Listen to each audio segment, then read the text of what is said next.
The Philadelphia Eagles recently picked up a free agent by the name of Timothy Tebow. Oh, God. Let's go to Skype and bring in Bob Ford. You like that segue, huh? Bob Ford. I He like is Bob an Ford. award-winning I like columnist for Bob the Ford a Philadelphia lot. Inquirer. Yeah. Bob, thanks for doing the Skype thing for us, and Hello, welcome Bob. to the show. Thanks for having me on, guys. This is a unique opportunity for me. I got to learn Skype and talk to you guys in the same day. Well, thank you Wow, for doing that. Rocky Thank you Bobby. for letting us educate you, Bob. Well, you look great. It's better to look good than feel good, and you certainly look good, and you get to see us. You get to see our big set here. So, Hi, Kiz. What's going on, Rocky Bobby? Bob, Hi, Les. Hi, Bob. I don't know you, but thank you for coming on the show. Bob, let's talk about an article that you just wrote a couple days ago about Tim Tebow. You believe that he will be a big plus for the Philadelphia Eagles. You believe, at least you're guessing, that he will make the roster, the final roster, come opening day. Why are you such a big believer in all of this? Well, first of all, big plus, I'm not so sure. I think he's going to be a plus. I think he is going to make the roster, and I think he's going to dress on game days. And I think the reason he's going to is I read something the other day. Your friend Mr. Kubiak said that teams are going to be looking for 2-point specialists. And gosh, maybe you should have held on to this one because he's perfect for that job. I actually wrote a couple of days ago that they should have re-signed him, which would have caused an earthquake to hit Colorado.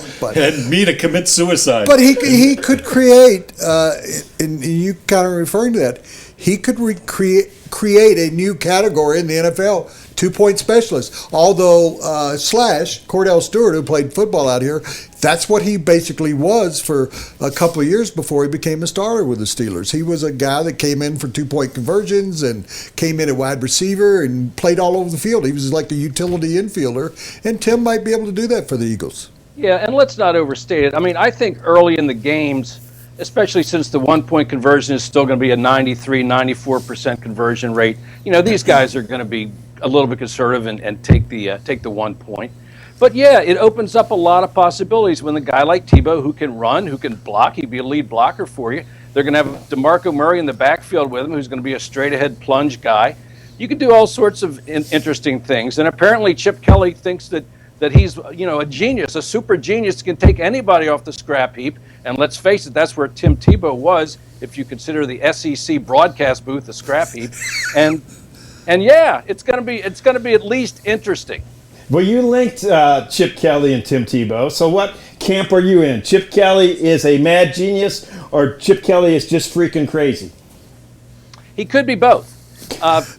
He took over a 4-12 dead-in-the-water team from Andy Reid, and he's gone 10-6 2 years in a row with an amazing amount of turnover on the roster, and putting in a whole new 3-4 defensive system in place with 4-3, putting in a whole new read option and spread offense that they didn't have before, and actually winning games with guys like Nick Foles and Mark Sanchez, who no one ever confused with being Joe Montana. So yeah, I mean, I think he's pretty good, and I think he's pretty interesting, and I'm fascinated to see where it goes.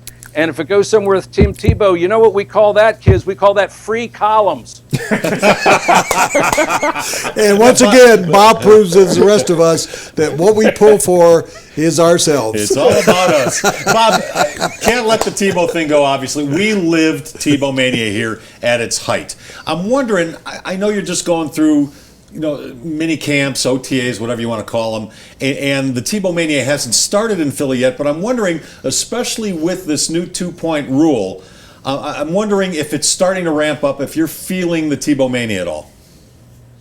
No, and let's remember that it is still May, but Philadelphia doesn't get quite as manic. I mean, you have to remember the Eagles brought in a guy who killed puppy dogs. This is not going to be as big a deal that the guy takes a knee, okay? And then Mike Vick won like 10 games in a row, and people are walking around town saying, I was really always kind of a cat person. So, it's just not the kind of thing where we're going to go crazy about. It's Tim Tebow. Okay, that's great. This is a big town. I think we can handle it. I'm thinking about the Phillies. I'm thinking about the Flyers. I'm thinking about the Sixers. And then I think about the same three sports in Denver. Which sports town stinks worse right now, Philly or Denver? I was going to ask that same question. I haven't been studying the Denver sports scene recently, but I could tell you that in Philadelphia, it's a long way to September here. Because the big thing we're looking forward to is the NBA draft. Perhaps the Flyers are sort of just dead in the water, and the Phillies are unwatchable. So yeah, the Eagles are the only game in town that people are really interested in. And they're actually going to pay attention to what happens at these OTAs. Not that we're going to be able to watch it or anything like that, but we'll make something up about it. I can tell you that. He's Bob Ford, great columnist for the Philadelphia Inquirer, and all our live guests appear courtesy of Papa John's. It was funny to follow up on that. I actually did research, Bob, and I don't pay attention to Philadelphia sports, but the Broncos at least had a playoff team last year, lost first game. Philadelphia and Denver are one of only 8 cities, metropolitan areas, that have teams in all 5, if you include Major League Soccer, in all 5. And Philadelphia is worse than Denver, because at least in Denver we got a team in the playoffs. Congratulations, Bob. You didn't have any teams in the playoffs this past year, or any prospects. I don't think the Phillies are going to make some sort of miraculous recovery. And Philadelphia is known for having sophisticated and unsophisticated fans. And Santa Claus just died, didn't he? Didn't Santa Claus just die?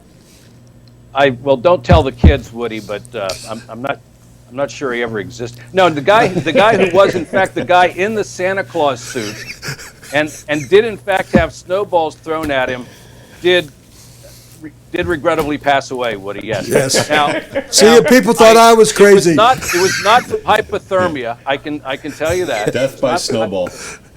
But he was a bad Santa Claus. Let's face it. I mean, he kind of deserved it. It was a kind of a raggedy suit. They were losing at halftime. He's ripping a dead Santa Claus. How's that? What a nice nice town. columnist. What do you expect? He's ripping Santa Claus after The he Tooth died. Fairy is in intensive care as well, by the way. I'm just checking on that. I love your room there. And you did Skype really good, because we can see all of your mementos back there, and all sorts of really good stuff. That's a good background. The press box sign is from the Spectrum. I don't know if you can. It's the entrance to the Spectrum press box, which I'm sure you spent not as many happy hours as I did, but many happy hours. Yeah, all of those places there, and I always loved going to Philadelphia, except for the lightning storms. So let's finish up. Thank you for staying with us so long. But do I get a Papa John's pizza out of this? Is that what I heard? We got some left over, yeah. Yeah, Breadsticks, we can pass one through you. But you talked about the 76. Wait a minute, can I order that thing online? Yeah, right now. PapaJohns.com. I'll throw you a breadstick. Catch. Do I get toppings or just plain? Yeah, it comes with marinara and garlic sauce. Yeah. Whatever you want, Bob. Just put in Rockies win, and you will get it for half price. Okay, thank you. I'll do that. Bob, who's Philadelphia taking in the NBA draft? I think they want one of the 2 lead guards, either the kid from Ohio State or the kid that went and played in China, Moutier, and D'Angelo Russell's the other kid. I think if one of the 2 bigger guys, Towns or Okafor, fell to them, they would have have to do some thinking about that, because they're both transcendent players. But I mean, they've got Nerlens Noel, and they've got Joel Embiid, who theoretically is going to come back and play this coming year. So with those 2 guys, I think they're sort of set in the front court, assuming they stay healthy and they develop the way they want them to. But they desperately need a perimeter game. They desperately need somebody who can shoot, and somebody, or at least can get to the basket and distribute. They need a lead guard. So that would be the obvious pick, and that's who I think what they think they're gonna do, and I believe they'll stay at number 3 and take that guy. Moutier, let me help you out. Well, if you need somebody who can shoot the 2, I mean, Tim Tebow's your guy. Now, Woody, honestly, tell me the total number of minutes you've seen Moutier play. How many minutes I seen play? Yeah. Oh, how many? Oh. How long did that YouTube thing last? Well, I went to China for vacation. I've watched a lot of. I talked to Larry Brown, who was recruiting him. He was going to go to SMU. I've gone on YouTube. I've watched his highlight tape.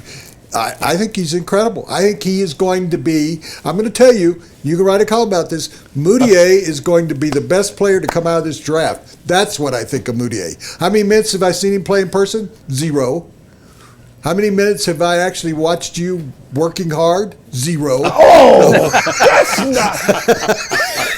that's not right. Bob will never be coming on the show again. But Yeah. Let me tune into this one again real soon. Bob, we really appreciate your time. I love Bob. A lot of fun, guys, and just remember, you had Tim Tebow and you gave him up. Yeah, boy, do we regret that. Just you wait, Bob. Bob, thanks, man. Bob Ford of the Philadelphia Inquirer. This segment sponsored by Davidson's Liquors. Fans of the sports show can get $10 off any online order of $50 or more, so up to 20% at davidsonsdenver.com. You have to use the promo code SPORTSHOW10. It's good only for online orders. They'll deliver to you, or you can pick up at the store, but you can only do it at davidsonsdenver.com. And again, use the coupon code SPORTSHOW10.